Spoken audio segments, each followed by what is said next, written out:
It's gone from 18 degrees and sunny yesterday to snow this morning and now tons of wind. So in all honesty, I don't know exactly how it happened.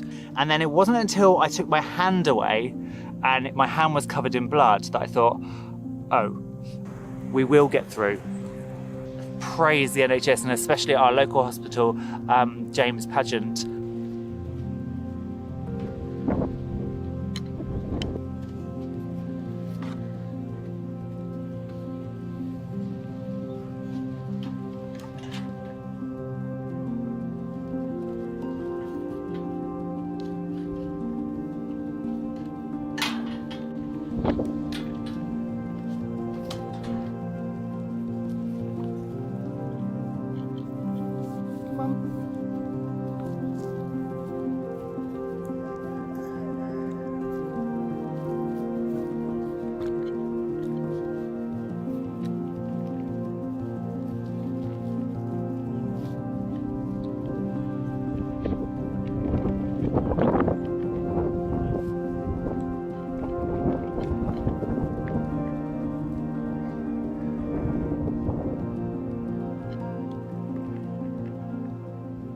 So we're still on Connie watch. She's getting bigger by the day, but I haven't started camping up here yet.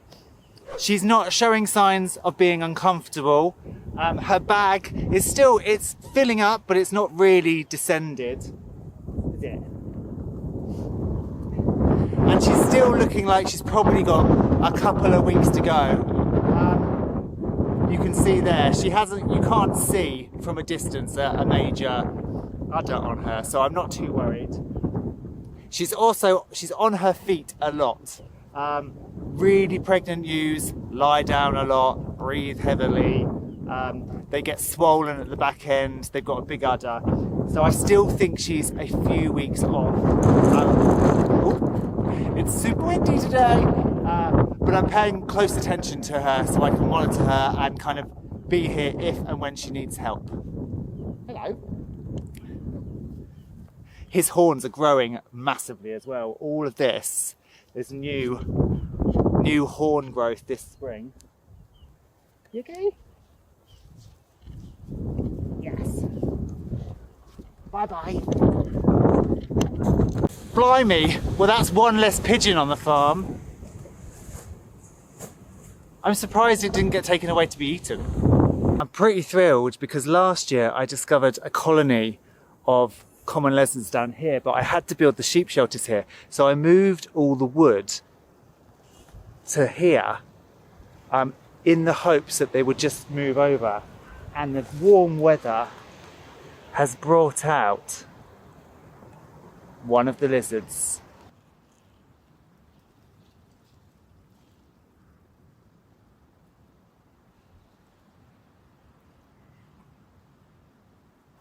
So guys, you're probably wondering what on earth happened. If you've been on Facebook or Instagram, you'll probably have seen some pictures. But basically Saturday, I caused myself a little bit of a head injury with a post whacker. So I'm just going to show a couple of pictures. If you are squeamish and you don't like blood, look away and I will tell you when it's good to look back.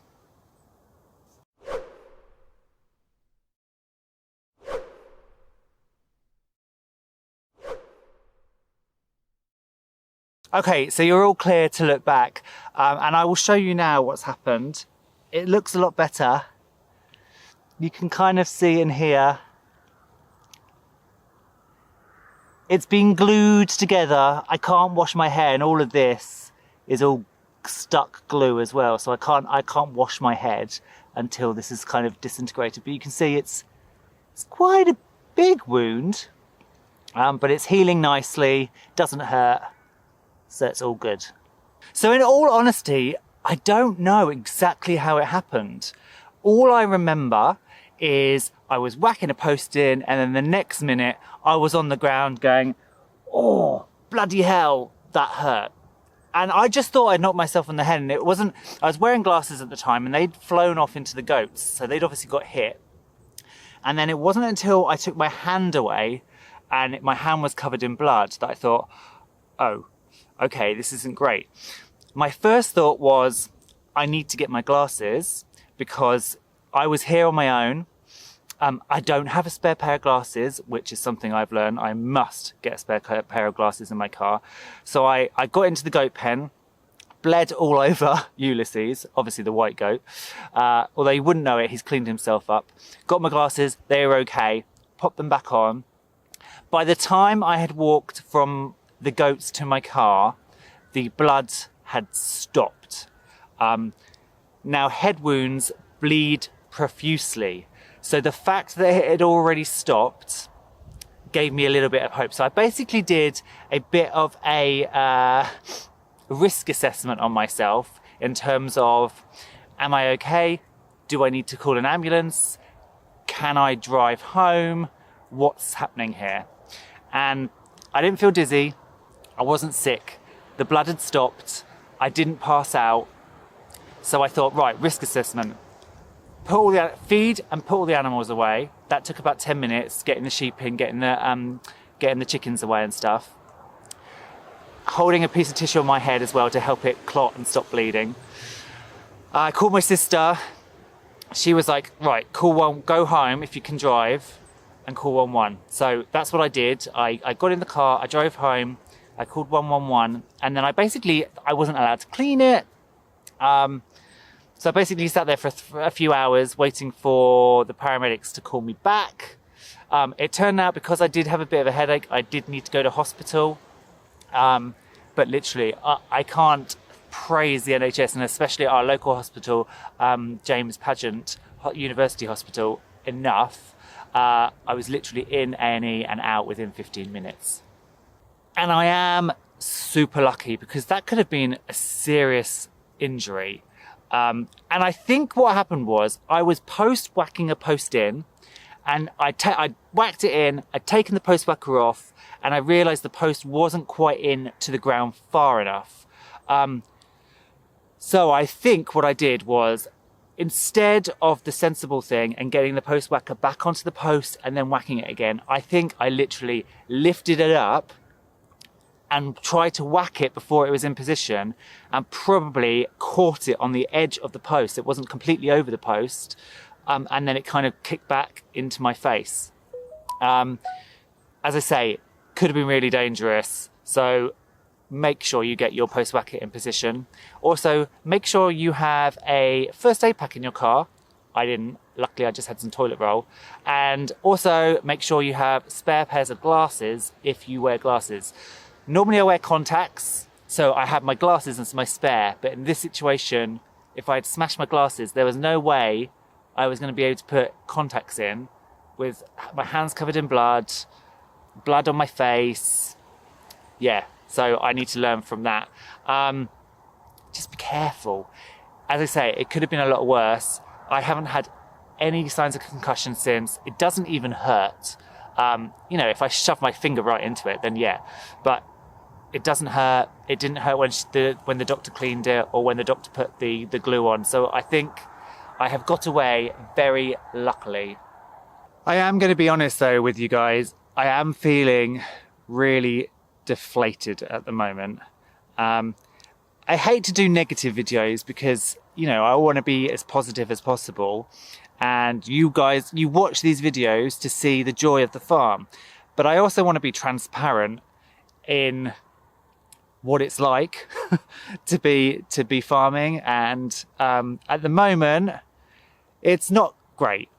And I'll say at the moment, kind of my biggest bugbear is the weather. We have had just 3 months of constant wind, and it is grinding me down because you get a couple of nice days, and it doesn't seem that windy from where I'm sat, but I've come to the most sheltered part of the farm. And you get a couple of days of really nice weather and you get on with stuff and you feel good, and then wind again, and it comes along and it ruins stuff. My shed roof has been ripped off multiple times. The plastic that I put down in my market garden has been ripped off multiple times. The duck polytunnel has been rolled over. Obviously the polytunnel was smashed to bits. The tarps on the pheasants have been ripped off multiple times. And it just really starts to grate to you. And then there's other things in the background as well that are just adding to the depression of please just something go right. So we still haven't sold our house, so that's ongoing. Both myself and my husband are on depression meds because it's just really got to us. And then it's little things like we had so much water in the wildflower meadow over there that most of the buddleia grove died because it got water swamped. Whereas the previous year, it was so dry, most of the trees died. The goats, I know they're goats, but they've got out several times and nibbled on things they shouldn't have.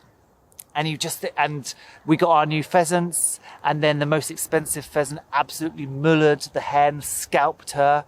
So she's still alive, but of course we can't then use her for breeding this year. And our planning permission failed. And then my Icksworth started laying, and I was really happy, and I got loads of eggs hatching. So I thought, great, let's put those Icksworth eggs online and start selling them, because last year so many people wanted Icksworth eggs and I couldn't supply it. And so as soon as I put them on and they all got ordered and I was out of stock, what happened? She stopped laying. And then they haven't laid any eggs. And then when they did start laying again, they were laying double yolkers. Or laying a really nice egg with a crack in it. I just thought, for goodness sake, just something go right. It's now snowing. You just think, when will it ever stop? And there are days, and this is hard to admit because I love it here, but there are days when I truly wonder, did I make the right choice? Because it would be a lot easier to just have a 9-to-5 job like my old job. Get up, you go to work, you look after animals, you go home. Whereas the constant barrage of things here is fantastic on one hand because you're working for yourself and you can do what you want. But on the other hand, it's all down to you. And it's a lot to take on.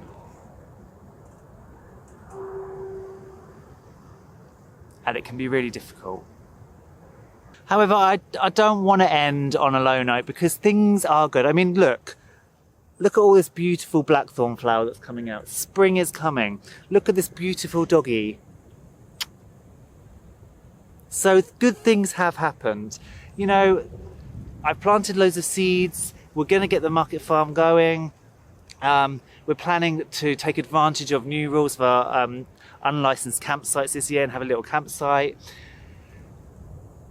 So I just need to keep grabbing on to the positives and knowing that it will get better. And if you're feeling really down and crap and you just want the spring and summer weather to come on, just do the same. Just try and hold on to the good things. We will get through.